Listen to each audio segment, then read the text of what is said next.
Oh my god, that is some difficult question for me because I don't know how to study unit number second of my syllabus of UGC Net Psychology. I am scared, I am worried about unit 2 and unit 3. I don't know from where to study this. Welcome back everyone. You are watching Psycho Professor English. Welcome back once again to the channel, and in the last video we were discussing this question number 5 in ANOVA. Error variance or error variance is computed by considering between groups correction term within group total sum of square. When you will be able to solve this, when you know how to make the F table like this. All right. So if you don't know how to do all of this, make sure to watch our channel and you will be getting so much of insights and so much of understanding for your UGC NTA paper. And in this question, we will be discussing about the max min con principle in research refers to. So this is question number 6, which came on 16th of March 2023. So this was the first time when a question like this came in NTA UGC NET examination. Before that, this much deep question they have not asked yet, but they will be asking again and again as per the recent trends. So why this question came? Because this was the paper of 16th March and there was a paper on 15th March. So for December 2022 session, you were having two papers, 15th March and 16th March, and this paper, 16th March paper, was conducted for those students where there were some discrepancy or some issue with server or computer issue or center issue. That's why this paper was conducted for some of the students. So that is not your concern or that is not our concern right now. Our concern is from where this question came. So if you have not watched the previous videos about the book list, then you must surely check that and start preparing from there, so you will have a better advantage from others, because anyhow you are going to be in the top 6% or top 1% among your group, not between group.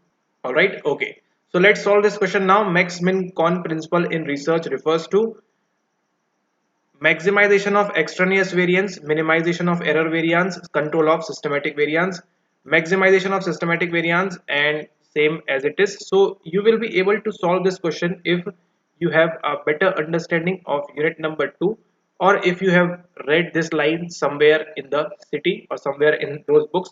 If you have read, then you will be able to solve. Still, if you have a basic to advanced understanding of such topics, then also you can solve it easily. So here the three focus point or three focus areas for us are what they are our extraneous variance, this is error variance, and systematic variance. If you know all these three, extraneous variance, error variance, systematic variance, you will be able to solve this question and get 2 marks pretty easily. So to understand this, let's go to our wonderful black screen.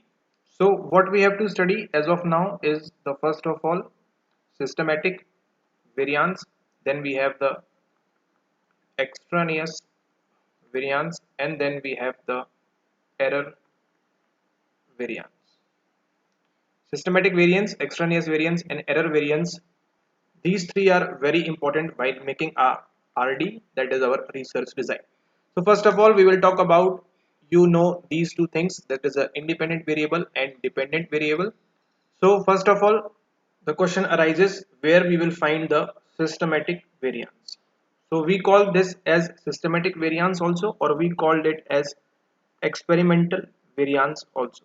So now you will be able to understand, see what we are looking for. We are looking for variance. Variance means anything that is varying, and we are doing an experiment. So experimental variance, whatever you want to say, experimental variance. So whatever the experiment or thing we are performing and we are having a variance, so where we will have the variance, we will have the variance in our dependent variable, because we are manipulating where we are manipulating in our independent variable and we are having variance or differences in our dependent variable.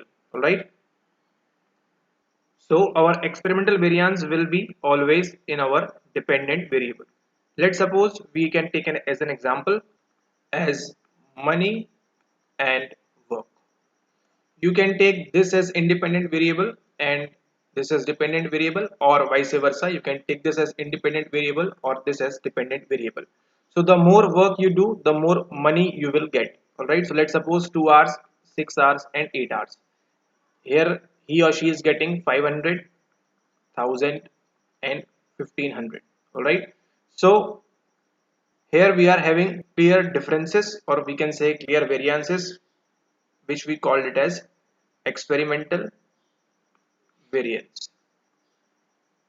So in any experimental design or in any research design, you can say what you want to do is you want to always maximize, what you will always maximize the experimental variance or variance, because this is the variance which you need for your study. Okay, so the role of experimenter over here is to always maximize the systematic variance or always maximize the experimental variance. It is a synonym you can use for experimental variance or systematic variance. All right. Now let's have a look at the question once again. Max min con principle in research refers to, you can see, maximization, minimization and control. So what we have learned so far is maximization of systematic variance. So the answer should be either option number 2 nor option number 3. Okay, either or option number second or option number third will be correct over here. So right now you know that we have to always maximize what? Maximize our systematic variance, which we also called it as our experimental variance. All right. Okay. Now the next point over here is extraneous variance and error variance. What two are these? So we are discussing about max, min, con principle. We already know that we have to always maximize what? We have always maximize our experimental variance or systematic variance. We will always look as an experimenter, we will always look for maximization of this experimental variance and this systematic variance, which is the same thing. If we are having 3 or 4 different conditions, then we want to know clearly which of these conditions is giving us best result or best practices to be followed. All right. Okay. Then we will be looking into what should we minimize. All right. So something we have to maximize, that is our experimental or systematic variance. Now we will look into what we have to minimize over here. And after discussing this minimization and this control, we will be having a wonderful, beautiful example for you guys, so that you will have a better understanding of this topic completely, and then you will be not letting go of these 2 marks that easily. All right. Okay. So, well, when we talk about minimize, we will talk about what? We will talk about our error variance. All right. So the aim is always what? Aim is always to minimize the error variance. So what is the error variance? Error variances are those variances which are not in control of us, or you can say you, or we can say we, or we can say the experimenter. All these variances which are letting our study hampered are not in our control or not in the experimental control, will be set as the error variance. All right. So what will come under this? It will come as the, we can say, the attitude of the subjects which are taking part in the experiment, or we can say the level of motivation, or we can say the need, or we can say the desire of that particular subject which is in one of those conditions. So these are some of the factors which are individually not in the control of the experimenter. Suppose there are 10 subjects over here in one condition, and here is the experimenter. So this experimenter can't control their attitude, can't control their hopes, we can say can't control their needs or desires or motivation, etc. Any of those things which is solely for these individual, particularly he or she, this experimenter, can't control that. All right. So what should be the next aim? Next aim should be to minimize this error variance. All right. So how he or she can minimize? By a repeated measurement he or she can use, so that there will be a zero mean we can have for this minimization of error variance. But that is not the concern right now. The concern is What is the question asking about? Minimization of what? Minimization of error variance. Error variances are those variances which are not in the control of the experimenter, right? Okay, so now max min con principle in research refers to maximization of systematic variance. This is correct. Then what we have to do, what we learn about is error variance, and what we do, we minimize it. So the next option is minimization of extraneous variance. No, sir, ma'am, this will not be possible.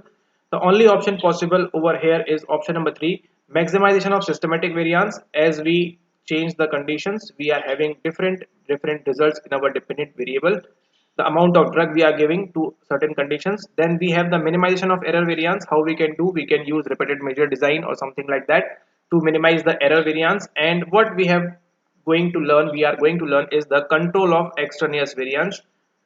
So this is our third step, and this is the correct answer over here. So option number 3 is the correct answer: maximization of systematic variance, minimization of error variance, and control of extraneous variance. Now you have to wonder, so you know right now is about systematic variance and you know about error variance. Systematic variance is when happening when independent variable and dependent variable directly we can see the experimental variance or systematic variance in the dependent variable. We are having 3 2 4 5 6 conditions, and each condition will be giving different results. So we can say yes, this condition is way different from, and we are having different results for all of these conditions. So the aim is to always maximize the systematic variance. Then minimization of error variance. All right, we will always try to have people with attitude, motivation, and all that. So the experimenter should keep this in mind, that she has to maximize this, minimize this, and then number 3 we will be learning shortly is control of extraneous variance. Now we will look into what experimental variance we have done, error variance we have done. We will be doing now is extraneous variance. Extraneous, as this name suggests, whatever things are extras, what we have to do, we have to just control it. We also call it as extraneous variable or control variable variance. All right, extraneous variance, sorry, variables, extraneous variance and control variance, we call it as. So if you know what are extraneous variables, then you are most likely to understand this quickly. What are extraneous variables? Those variables that are coming along with what? Along with your independent variable. So this is same as extraneous variance.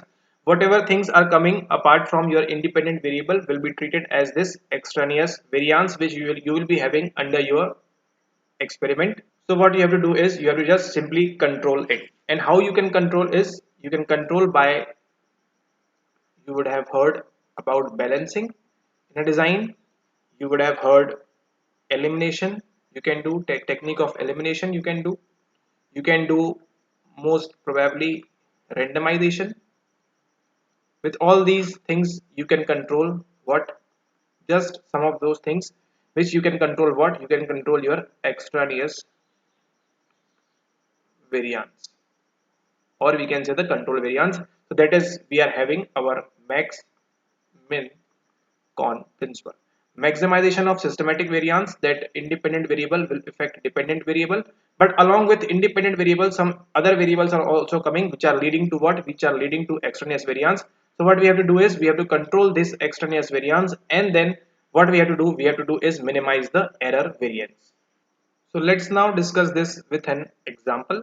So let's suppose the experimenter is interested in sleep and tea.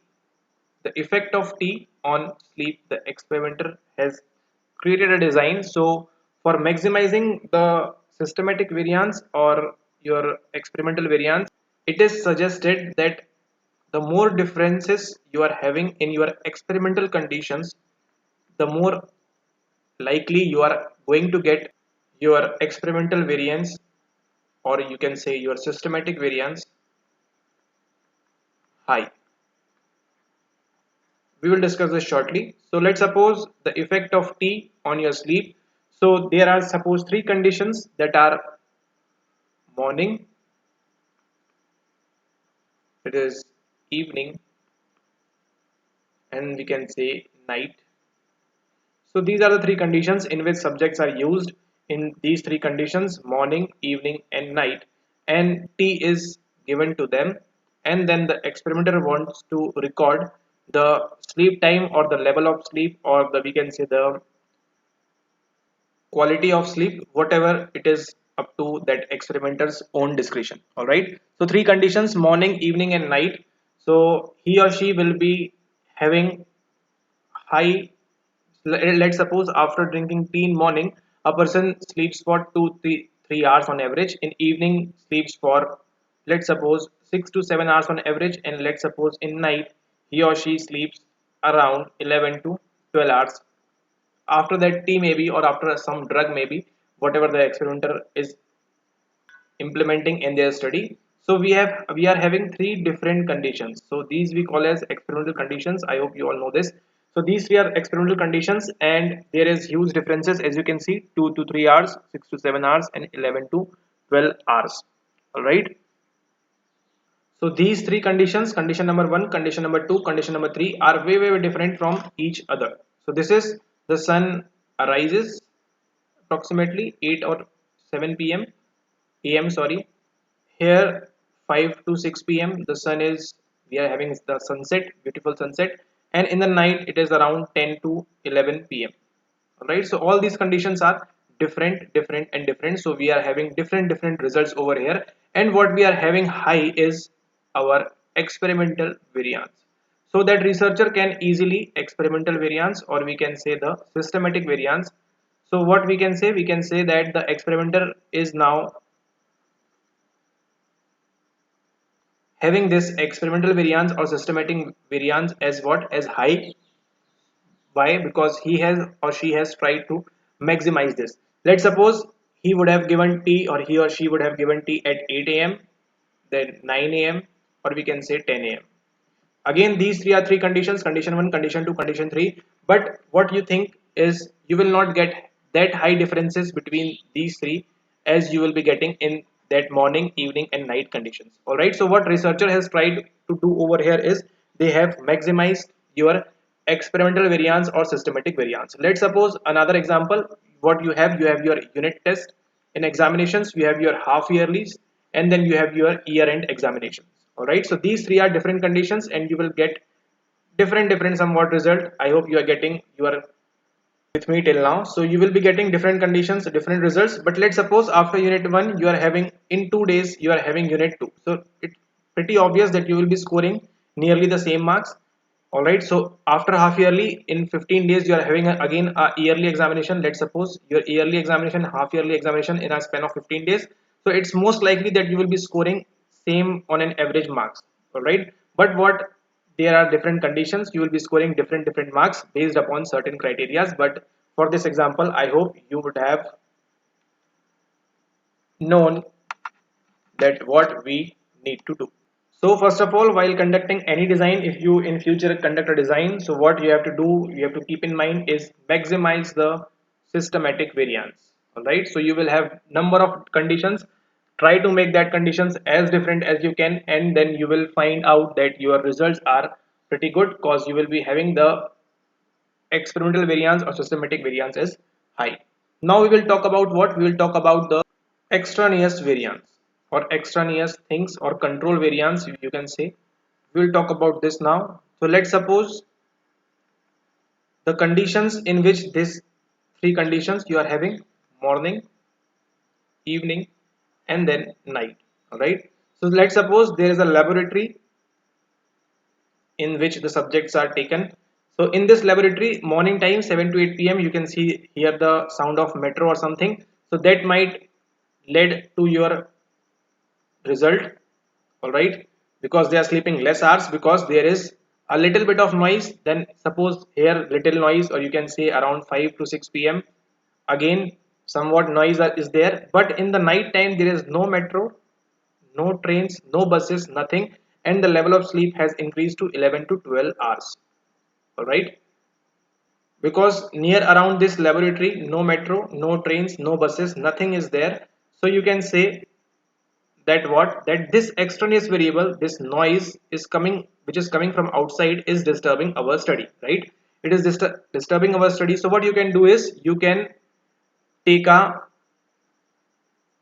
what, you can take a laboratory which is soundproof, we can say a soundproof laboratory will work. All right, there is no sound coming from outside, then you might see the level of sleep differences again. So this is your extraneous variance. So what experimenter should do is control this extraneous variance. All right.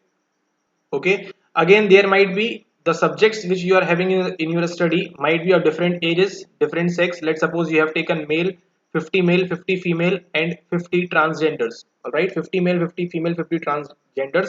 So this might also affect your study. All right, the age can also affect. Let's suppose you are taking a 3-year-old baby here in each condition, then obviously he will or she will sleep a lot. But if you have taken a 60-year-old grown man, or you can say 70 years in your study, it might also affect your results. All right, so what this is, these are your extraneous variables, you can say, and what they will lead to, is your extraneous variance. All right, so we have different techniques so that you can control this, and we called it as balancing. You can call that as elimination techniques. You can eliminate certain situations or conditions. You can make conditions constant even. All right, so all this will help to what? This will help to control your extraneous variance. So in any study, you will be using these techniques to control what? Control extraneous variables, which will lead out to control extraneous variances. So now we will look into what we have to minimize finally, and after that this video will also minimize. So minimize is error variance. So now what will be the error variance over here? It can be the attitude of the subjects. Let's suppose some wants to be part of the study, some are taken without their consent or without them knowing what is going to happen with them. They might not have the motivation. Let's suppose you're having a between group design, so you will be having each subject in different conditions, morning, evening, and then you can say night. So they might think, okay, we have to drink this tea or this drug each and again every time, so their motivation might get low, and number of different things can happen, which we call it as our error variance. So these things, this motivation of any subject, the attitude of any subject, the need or desire, or we can say of all these subjects, is not in the hands of what? In the hands of your experimenter. So you cannot say that okay, you have to do this, you have to be motivated in the morning also, in the evening also, in the night also. All right, so this is not possible, but what is possible? He can control those extraneous variances. He can make a room soundproof. He can make the level of light similar in morning also, in night also, in evening also, and etc. So what he will be doing or she will be doing, they will control the extraneous variance, and that different conditions will lead to what? Will lead to maximization of your systematic variance, or you can say the experimental variance. Now let's again look into 16th March UGC net paper, and what if you would have watched this video earlier or before, or maybe in coming time soon, how easily you can score 2 marks. Alright, max min con principle in research refers to maximization of what? Maximization of systematic variance or our experimental variance. So maximization of systematic variance we are having over here. Maximization of extraneous variance. How can this be possible? We will not maximize the extraneous variance. Alright, we will not maximize our extraneous variance. So these two are eliminated easily. Then minimization of extraneous variance. No, we don't want to minimize. We want to just what? We want to control. Minimization of systematic variance, no, this is what we want to maximize, not minimize. Right, so option number 3 is the correct answer over here, and what we will do is control of extraneous variance using counterbalancing, balancing, randomization, and other techniques. In our study we will minimize the error variance by repeated measure design. We can use repeated design, and we will maximize what? We will maximize our systematic variance, and this is the correct answer, option number 3. Max min call principle, you will note down, refers to all these things. So that's all for now. We have discussed a question from your unit number second. Very, very, very important topic, or very, very, very important unit for your UGC net examination. If you have understood this video clearly, then you will never minimize your marks, you will control your study, and you will maximize your marks in upcoming any examination which is asking about your research design and all that. All right, okay, that's all for now. If you have not yet subscribed the channel, don't forget to subscribe to Psycho Professor English. And if you have not yet joined the Telegram channel, then make sure to search this once again in your Telegram search bar, and you can join it from there, so that you will be having updates and all that, which will be very helpful for your upcoming examination of Nta Ugc Net Psychology. All right, okay, that's all for now. And if you have not watched the previous video where we have analyzed paper of 16th March, unit wise we have discussed how many questions have came from each of the unit, which are the important units, which are not the important units. You will get to know all of that, link below in description. And if you have not yet bought those books, you can try if you want to. Else, thanks for watching. Thank you.